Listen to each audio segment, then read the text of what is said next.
मैंने आपको last class में बेसिक्स बताया था, अभी जर्नल एंट्री करनी है। लिखो आप, लिखो, started business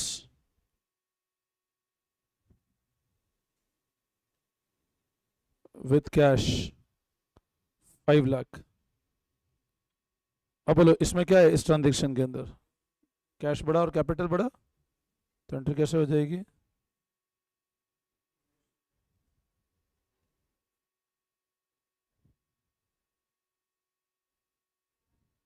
5 lakh rupees.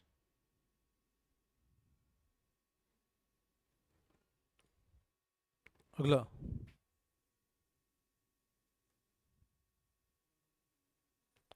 Open bank account with check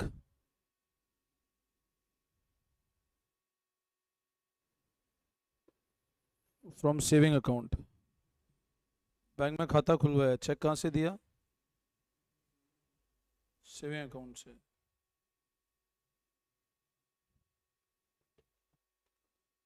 और बैंक में खाता खुलवाया, चेक दिया सेविंग से, इसका मतलब क्या हुआ?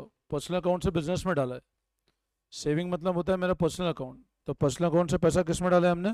बिजनेस में। मतलब इसमें मतलब पर्सनल अकाउंट सेविंग मतलब मेरा पर्सनल अकाउंट है। पर्सनल अकाउंट से मैंने खाता बैंक अकाउंट में ट्रांसफर किया है पैसा, तो इस अब कैपिटल इंट्रोड्यूस किया, तो एंट्री लिखो।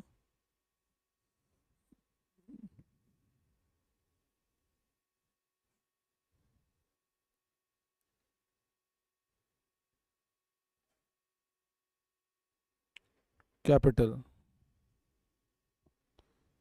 Bank to capital 50,000।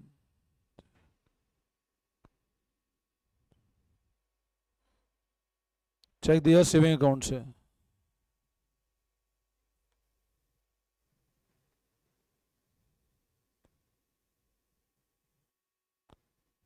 Purchase computer in cash 30,000। Computer खरीदा कैश में, क्या होगी एंट्री? कंप्यूटर खरीदा कैश में, कंप्यूटर आया और कैश गया, तो क्या करेंगे? Computer account debit to cash. Computer आया, कैश गया हमारे पास से 30,000।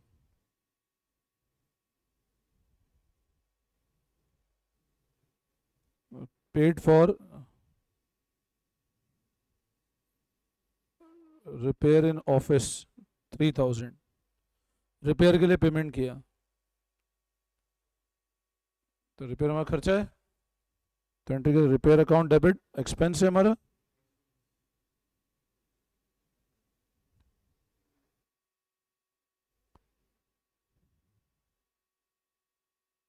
3,000।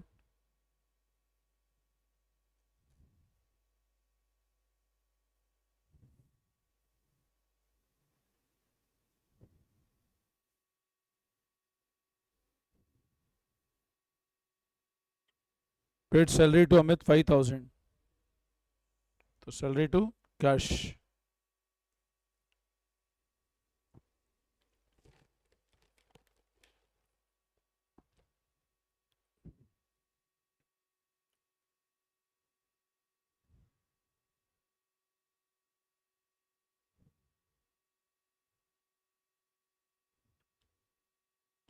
Salary to cash.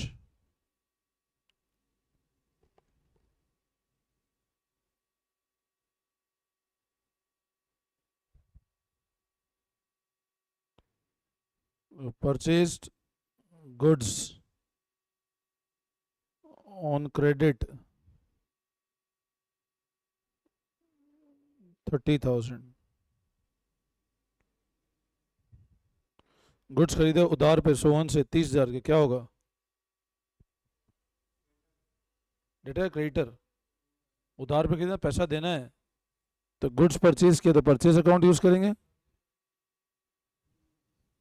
और सोहन से तो क्रेडिटर है अपना, तो entry purchase account debit to Sohan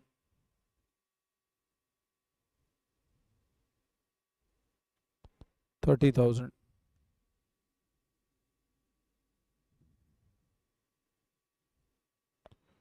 sold goods to Ram 40,000 on cash. Sold goods to Ram 40,000 on cash. बोलो क्या एंट्री होगी? चलो चलो चलो. Sold goods to, हाँ, गुड्स सोल्ड टू राम, नहीं सेल्स तो कैश में बेचा ना, तो कैश आया, तो कैश आएगा तो cash account debit to sales.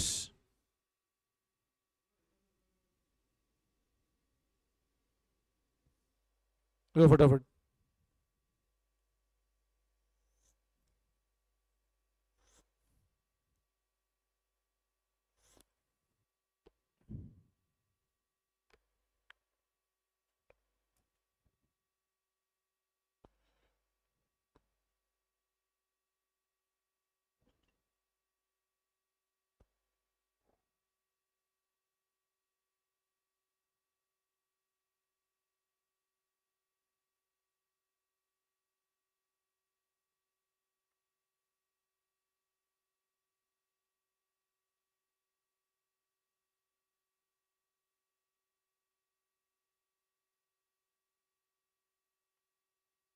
हो गया?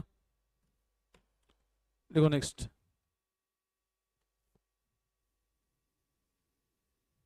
Sold goods to Sameer 30,000. अब यहाँ सामान बेचा उधार पे, कैश कहाँ आया भैया? ऊपर कैश आया, यहाँ तो कैश आया ही नहीं. कैश तो आएगा ही नहीं ना, यहाँ तो कैश आया ही नहीं, तो क्या होगा? डेटर बनेगा अपना. तो देखो Sameer account debit to sales.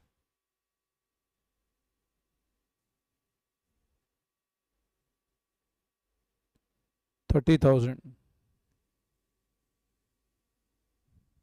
Next.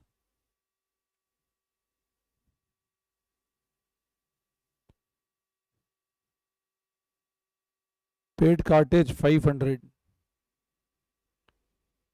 Cartridge पे किया, क्या होगी एंट्री बताओ?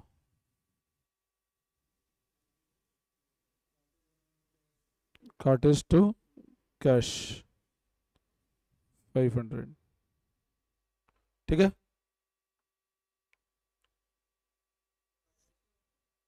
गुड्स का भाड़ा, आने आने का भाड़ा.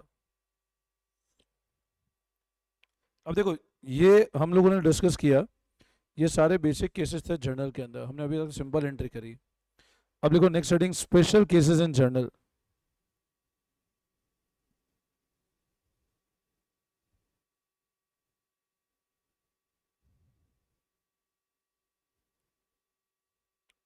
Special cases in journal.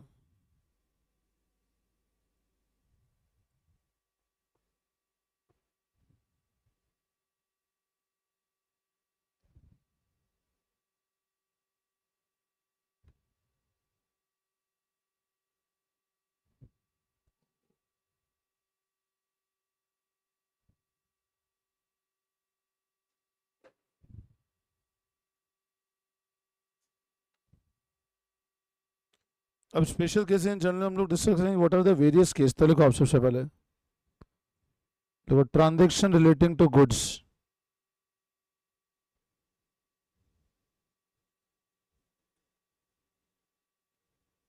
Transaction relating to goods.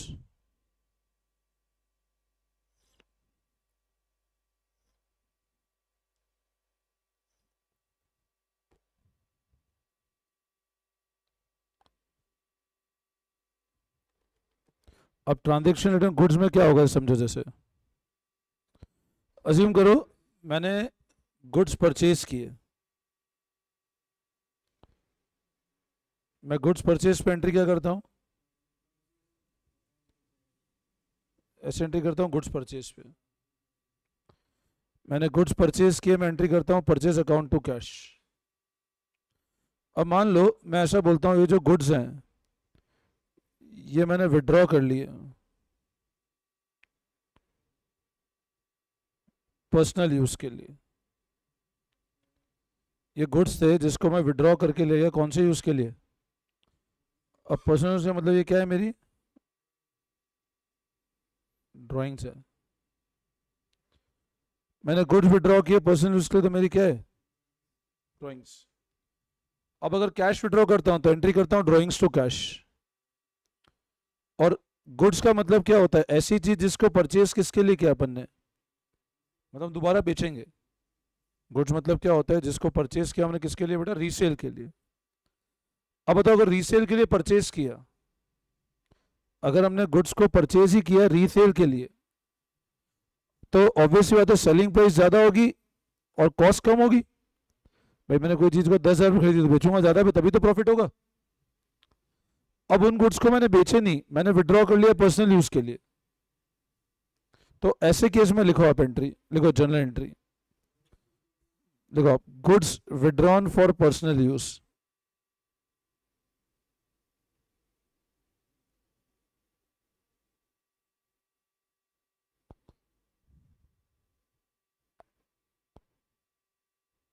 Drawings account debit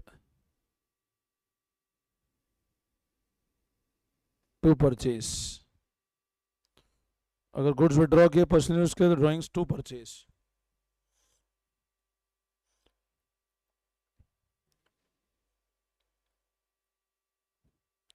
next,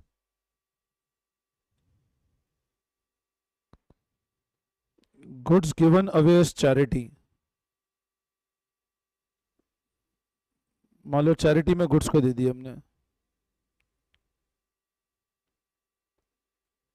free में दे दी, डोनेशन किया, तो लिखो charity account debit to purchase, goods नहीं टू परचेज। ये हमेशा एंट्री होगी कॉस्ट से।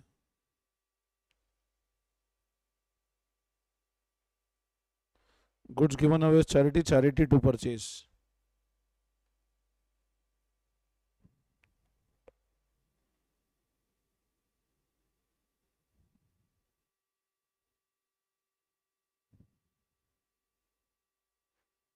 गुड्स लॉस बाय फायर, अब आग लग गई मान लो गुड्स में,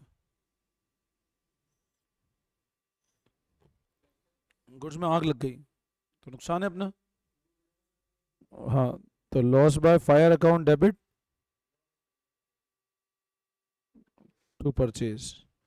फायर या थेफ्ट, चोरी हो गए मान लो बेटा, है ना, कुछ भी हो सकता है, फायर या चोरी हो गए, तो fire oblique theft to purchase.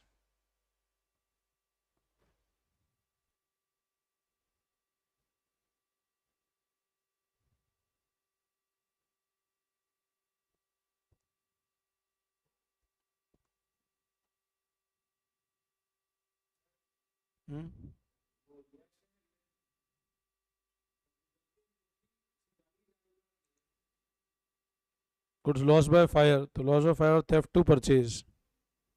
Next लिखो, लिख लिया।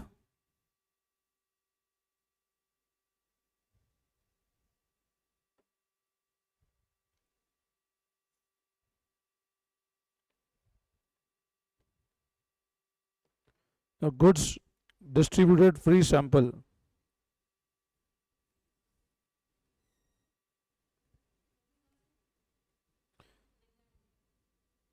14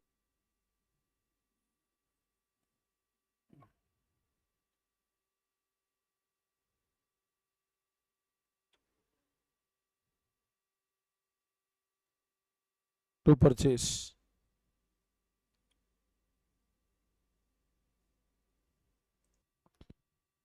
good distribute free advertisement to purchase, लिख लिया। क्लियर है सारा, ठीक है। अब देखो एक एग्जांपल करते हैं अपन लोग।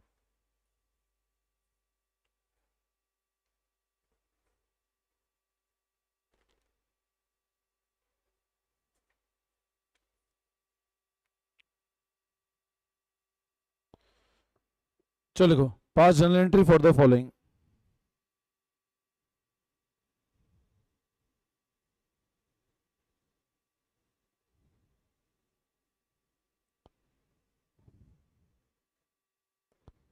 अप्रैल 26,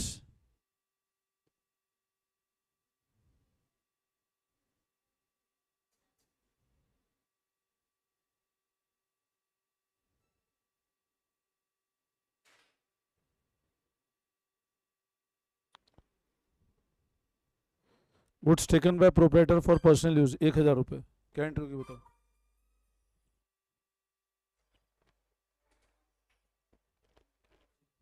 ड्राइंग्स टू परचेज लिखो entry.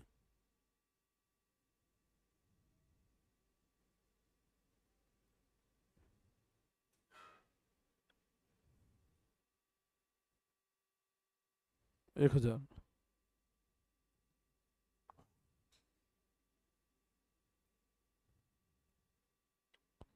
The goods distributed as sample,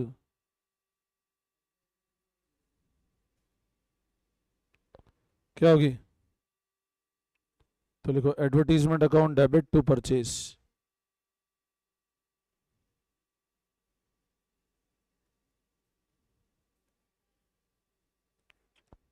goods donated, charity करी 300, तो चैरिटी टू परचेज।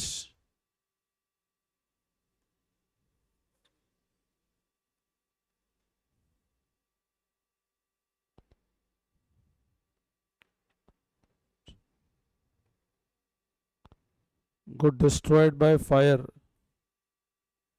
3,500, तो loss by fire to purchase.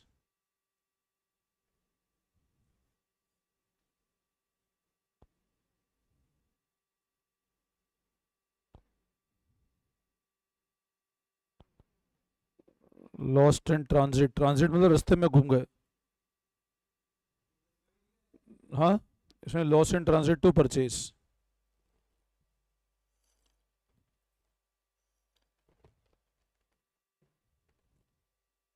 Loss in transit to purchase.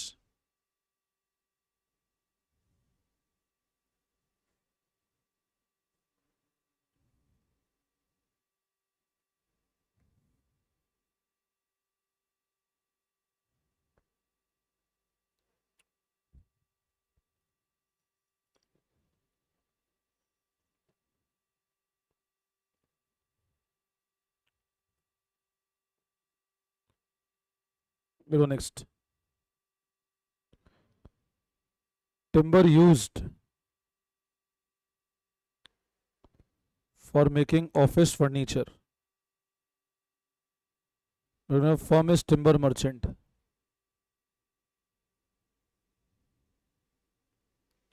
क्या मतलब हुआ इसका? टिम्बर, टिम्बर मतलब जो प्लाईवुड की शॉप होती है, उसने टिम्बर को यूज किया फर्नीचर। इसका मतलब क्या होता है, देखो समझो, मेरा ऑफिस है। अब मेरे ऑफिस में मान लो प्लाईवुड्स पड़ी हुई है बहुत सारी, तो प्लाईवुड्स मेरे लिए क्या है, जिनका काम क्या है। अब मेरे ऑफिस में फर्नीचर पड़ा हुआ है जो मैं यूज करता हूँ खुद। पर्सनल ऑफिस में, पर्सनल यूज कैसे? ऑफिस में ऑफिस यूज, बैठने के लिए नहीं होता फर्नीचर। अब यूं कुछ फर्नीचर सेल के लिए और कुछ फर्नीचर मैं खुद यूज करता हूं, तो ये तो मेरे लिए फिक्स एसेट है ना। और ये सेल वाला कौन सा है, शॉर्ट टर्म। अब टिम्बर यूज किया ऑफिस का फर्नीचर बनाने के लिए, मतलब मैंने क्या किया, ऑफिस का एक फर्नीचर बन रहा है मेरा फिक्स एसेट, उसलिए मेरे यहाँ गुड्स पड़े तो उसी को यूज कर लिया मैंने। तो मेरे गुड्स को यूज किया तो मेरा तो फर्नीचर बना। तो लिखो furniture account debit to purchase. मेरे घर में फिक्स एसेट बन गया मेरे गुड्स को यूज करके।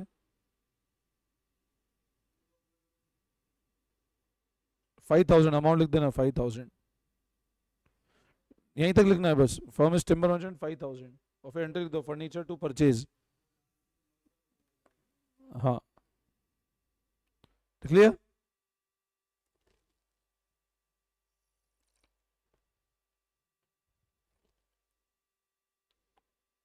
नोट कर लिया, ठीक है। बस इतना ही करते हैं, फिर करते हैं नेक्स्ट क्लास, ठीक है। चलो, टीएस लेवल लेकर आना कल से, है ना, ठीक है ना। मंडे टू फ्राइडे रोज होगी ये टाइम पे क्लास, ठीक है। चलो।